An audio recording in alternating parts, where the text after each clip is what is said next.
എല്ലാവർക്കും പ്രിയ കുക്കിംഗ് വേൾഡിലേക്ക് സ്വാഗതം. നമുക്ക് ഇന്ന് കുക്കുംബർ കൊണ്ട് നല്ല ഹെൽത്തി ആയിട്ടുള്ള എന്നാൽ നല്ല ടേസ്റ്റുള്ള നല്ലൊരു ചമ്മന്തിയാണ് കേട്ടോ. നമുക്കിത് ദോശയുടെ ഒപ്പം അപ്പത്തിൻ്റെ ഒപ്പം ഒക്കെ കൂട്ടി കഴിക്കാനായിട്ട് പറ്റിയ നല്ലൊരു റെസിപ്പിയാണ്. കുക്കുംബർ കൊണ്ടാണ് ഉണ്ടാക്കുന്നത്. തീയൊന്നും കത്തിക്കാതെയാണ് നമ്മൾ ഈ ഒരു നല്ല ചമ്മന്തി ഉണ്ടാക്കുന്നത്. ഒപ്പം നമ്മൾ മില്ലറ്റ് കൊണ്ടുള്ള ദോശ പ്രായഭേദമന്യേ നമുക്ക് കഴിക്കാൻ പറ്റുന്നതാണ് മില്ലറ്റ് കൊണ്ടുള്ള ഏത് റെസിപ്പിയും. അപ്പോൾ അതുകൊണ്ടൊരു കാണാൻ ഭംഗിയില്ലെങ്കിലും നല്ലൊരു ദോശയാണ്. അപ്പോൾ നമുക്ക് ആദ്യം തന്നെ മില്ലറ്റ് കൊണ്ട് ഇൻസ്റ്റൻ്റ് ആയിട്ടുള്ള ദോശയാണ് ഉണ്ടാക്കേണ്ടത്. അത് പുളിപ്പിച്ചിട്ട് നമുക്ക് സാധാരണ നമ്മൾ മാവ് പുളിപ്പിച്ചൊക്കെ ഉണ്ടാക്കുന്ന പോലെ ഉണ്ടാക്കാം. അപ്പോൾ ഇത്തിരി കൂടി നല്ല പെർഫെക്റ്റ് ആയിട്ട് വരും. പക്ഷേ ഇത് ഇൻസ്റ്റൻ്റ് ആയിട്ട് നമുക്ക് എങ്ങനെ ഉണ്ടാക്കാം എന്നുള്ളത് ഇന്ന് കാണിക്കുന്നത്.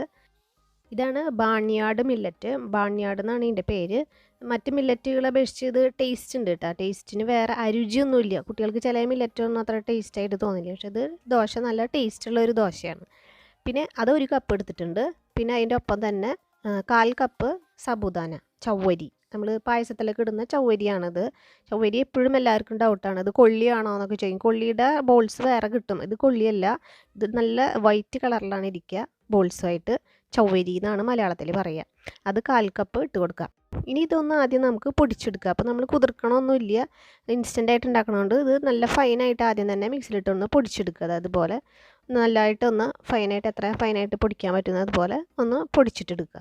ഇനി അതിന് ശേഷം നമുക്കിതിലേക്ക്, ഇതിപ്പോൾ നിങ്ങൾ വ്രതത്തിനൊക്കെ ഉപയോഗിക്കുന്നത് വെച്ചിട്ടുണ്ടെങ്കിൽ സവാളയൊന്നും ചേർക്കരുത് കേട്ടോ. വ്രത സമയത്ത് നമ്മൾ ഉള്ളികളൊന്നും ചേർക്കില്ല, അപ്പോൾ അത് ചേർക്കാണ്ട് ഉണ്ടാക്കിയാൽ മതി. ഇപ്പോൾ ഞാനിപ്പോൾ സാധാരണ നമ്മൾ വീട്ടിലേക്ക് ഉപയോഗിക്കുമ്പോൾ ഒരു ചെറിയ കഷ്ണം സവാള കേട്ടോ, ചെറിയ സവാളയുടെ ഒരു 1/4 ഭാഗം എടുത്തിട്ടുള്ളൂ. ഒപ്പം ഇതിലേക്ക് ഇൻസ്റ്റൻ്റായി ഉണ്ടാക്കണ കാരണം പുളിക്ക് വേണ്ടിയിട്ട് 3 ടേബിൾ സ്പൂൺ നല്ല കട്ട പുളിയുള്ള തൈര് ഒഴിച്ച് കൊടുത്തിട്ടുണ്ട്.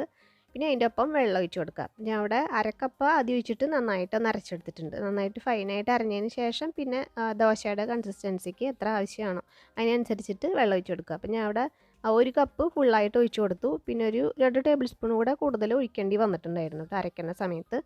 അങ്ങനെ ദോശയുടെ പരുവത്തിന് ഇതുപോലെ നന്നായിട്ടൊന്ന് അരച്ചെടുത്തിട്ടുണ്ട്. അപ്പോൾ വല്ലാണ്ട് ലൂസാക്കരുത് കേട്ടോ, അതൊന്ന് ശ്രദ്ധിക്കണം. കാരണം ലൂസായി കഴിഞ്ഞാൽ പരത്താനായിട്ട് ബുദ്ധിമുട്ടായിരിക്കും. ഇനി അതൊരു 1/4 മണിക്കൂറോളം അവിടെ ഒന്ന് റെസ്റ്റ് ചെയ്യാനായിട്ട് മാറ്റി വയ്ക്കാം. അപ്പോൾ അതേ ഒരു 3/4 മണിക്കൂറായിട്ടുണ്ട് കേട്ടോ. അതിന് ശേഷം തുറന്നിട്ടുണ്ട്. അപ്പോൾ ആ നേരം കൊണ്ട് നമുക്ക് ചമ്മന്തി വേണമെങ്കിൽ ഉണ്ടാക്കാം. അപ്പോൾ ഞാൻ അവിടെ ആദ്യം തന്നെ ദോശ ഉണ്ടാക്കി കാണിക്കാം. അപ്പോൾ അതേ ഉണ്ടാ കറക്റ്റ് പരിവായുണ്ട്. ഇതൊക്കെ എത്ര തിക്നെസ് തന്നെ മതി. ഇനി ഇതാ കുറച്ച് ഉപ്പ് നമ്മൾ ചേർത്തിട്ടുണ്ടെങ്കിൽ അതിലേക്ക് ആവശ്യത്തിനുള്ള ഉപ്പും കൂടെ ചേർത്തൊന്ന് നന്നായിട്ട് ഇളക്കി കൊടുക്കുക.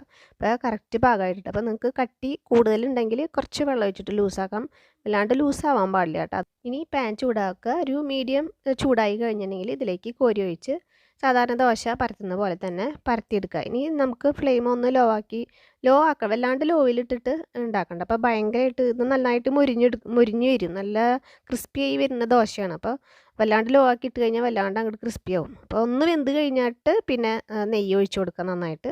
എന്നിട്ട് ഒന്ന് ഹൈ ആക്കി ഇട്ട് കൊടുക്കുക. എന്നിട്ട് നമുക്കിതുപോലെ ദോശ ഉണ്ടാക്കി കാണാൻ ഭംഗിയില്ലെങ്കിലും നല്ല ടേസ്റ്റുള്ള ദോശയാണ് കേട്ടോ. അപ്പോൾ പുറത്ത് വെക്കേണ്ട, ഇത് ഉണ്ടാക്കിയ ഉടനെ തന്നെ ഒരു കാസ്ട്രോൾ ഇട്ടിട്ട് അടച്ച് വയ്ക്കുക. അപ്പോൾ വല്ലാണ്ട് അല്ലെങ്കിൽ ഡ്രൈ ആയി പോവും.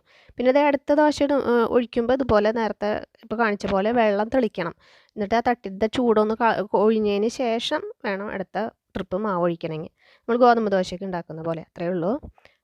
ഇനി ഇതാ ചമ്മന്തി, നമുക്ക് കുക്കുംബർ കൊണ്ട് ചമ്മന്തി ഉണ്ടാക്കാം. ഒരു വലിയ സൈസ് കുക്കുംബറാണ് ഞാൻ എടുത്തിട്ടുള്ളത്. 1 2 നിങ്ങൾക്ക് എടുക്കാം കേട്ടോ ആവശ്യത്തിന്. ഇത് 4 വറ്റൽമുളക്, ഇത്തിരി എരിവ് കുറവുള്ള വറ്റൽമുളകാണ് കേട്ടോ. ഒരു 4 എണ്ണം വെള്ളത്തിലിട്ട് കുതിർത്തിയിട്ടുണ്ടായിരുന്നു. അപ്പോൾ ഇത് അത്യാവശ്യം നല്ല എരിവുണ്ട് കേട്ടോ. അപ്പോൾ നിങ്ങൾക്ക് എരിവ് കുറയ്ക്കണമെങ്കിൽ 2 വറ്റൽമുളകൊക്കെ ഇട്ടാൽ മതിയാവും. പക്ഷെ ചമ്മന്തി അല്ലേ, ദോശയ്ക്ക് നല്ല ടേസ്റ്റ് വേണമെങ്കിൽ ഇത്തിരി എരിവൊക്കെ മുന്നിൽ നിൽക്കണം. അപ്പോൾ ഇത് 4 എണ്ണം ഒരു അരമണിക്കൂർ ഒന്ന് കുതിർക്കാൻ വെച്ചിട്ടുണ്ടായിരുന്നതാണ്. അത് ഒന്ന് കുതിർന്ന് വന്നിട്ടുണ്ട്. അത് നമുക്കിതുപോലെ ഒന്ന് പൊട്ടിച്ചിട്ട് ഒരു മിക്സി ജാറിലേക്ക്, നമ്മൾ ചമ്മന്തി ഉണ്ടാക്കുന്ന ചെറിയ മിക്സി ജാറിലേക്ക് ഇട്ട് കൊടുക്കുക. അരയാൻ എളുപ്പത്തിനാണ്. ആദ്യം മുളക് ഇട്ട് കൊടുക്കുക. പിന്നെ ഒരു ചെറിയൊരു ഉള്ളി, ചുവന്നുള്ളി ഒരെണ്ണം മതി കേട്ടോ. പിന്നെ അതൊരു വെളുത്തുള്ളിയുടെ പകുതിയാണ് ഞാൻ എടുത്തിട്ടുള്ളൂ. അപ്പോൾ വലിയ വെളുത്തുള്ളിയാണ്, അതുകൊണ്ട് പകുതിയാണ് എടുത്തിട്ടുള്ളൂ. അപ്പോൾ അത്ര തന്നെ മതി കേട്ടോ, അല്ലെങ്കിൽ വല്ലാണ്ട് അതിൻ്റെ ഒരു എരിവും ഒരു കയ്പ്പ് രസമൊക്കെ വരും ഇതിലേക്ക്. അതിൻ്റെ ഒരു ഫ്ലേവർ മാത്രം അങ്ങോട്ട് ഇറങ്ങിയാൽ മതി. അപ്പോൾ ഇതുപോലെ ഒന്ന് ഒറ്റ ഒന്ന് തിരിച്ചാൽ മതി പൾസ് മോഡിലിട്ടിട്ട്. ഇനി നമുക്ക് ഇതിലേക്ക് മറ്റ് ചേരുവകൾ ചേർക്കാം. 3 തണ്ട് മല്ലിയില ഇട്ട് കൊടുത്തിട്ടുണ്ട്. പിന്നെ കുക്കുംബർ, നേരത്തെ കണ്ട കുക്കുംബർ ഒന്ന് ചെറിയ പീസുകളായിട്ട് അരിഞ്ഞിട്ട് ഇട്ട് കൊടുക്കുക. അങ്ങനെ കുരുവൊക്കെ അടക്കം അങ്ങനെ തന്നെ ഇട്ട് കൊടുത്തിട്ടുണ്ട്. പിന്നെ ഇതിലേക്ക് ഒരു അരമുറി ചെറുനാരങ്ങ നീരാണ് നമ്മൾ പുളിക്ക് വേണ്ടിയിട്ട് ഉപയോഗിക്കുന്നത്. നല്ല എരിവും പുളിയൊക്കെയുള്ള നല്ല ഹെൽത്തി ആയിട്ടുള്ള നല്ലൊരു രുചിയുള്ളൊരു ചമ്മന്തിയാണ് കേട്ടോ. അത് എല്ലാവരും എന്തായാലും ട്രൈ ചെയ്ത് നോക്കണം.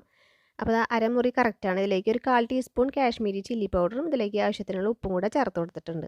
ഒരു കളറിനാണ് കാശ്മീരി ചില്ലി ചേർത്തത്. എന്നിട്ട് ഇതാ പൾസ് മോഡിൽ ഇട്ടിട്ട് ഒറ്റ തിരിച്ചാൽ മതി കേട്ടോ. അപ്പോൾ അതേ ആയിട്ടുണ്ട്. ഒരു കഷ്ണങ്ങളൊക്കെ അവിടെ അവിടെ ആയിട്ടൊക്കെ ഒന്ന് കെടുക്കണം കുക്കുംബറിൻ്റെ ഒക്കെ. അപ്പോൾ നല്ല ടേസ്റ്റ് ആയിരിക്കും. അങ്ങനെ തരിതരിപ്പായിട്ട് തന്നെ ഒരു 50% ഒന്ന് അരഞ്ഞ് കിട്ടിയാൽ മതിയാവും. അപ്പോൾ അതാ ഇതും ചമ്മന്തി ആയിട്ടുണ്ട്. ഇത് നല്ല അടിപൊളി ചമ്മന്തിയാണ്. എല്ലാവരും എന്തായാലും ട്രൈ ചെയ്ത് നോക്കണം. രണ്ടും നല്ല ചേർച്ചയാണ്. ഈ ചമ്മന്തി നമുക്ക് വേറെ അപ്പത്തിൻ്റെ ഒപ്പം ഒക്കെ കഴിക്കാനായിട്ട് സൈഡ് ഡിഷായിട്ട് ചോറിൻ്റെ ഒപ്പമൊക്കെ കൂട്ടി കഴിക്കാനായിട്ട് പറ്റിയ നല്ലൊരു ഹെൽത്തി ആയിട്ടുള്ള ഒരു റെസിപ്പിയാണ്. അപ്പോൾ എല്ലാവരും ട്രൈ ചെയ്യുക. നമുക്കിനി അടുത്ത നല്ല വീഡിയോ ആയിട്ട് കാണാം.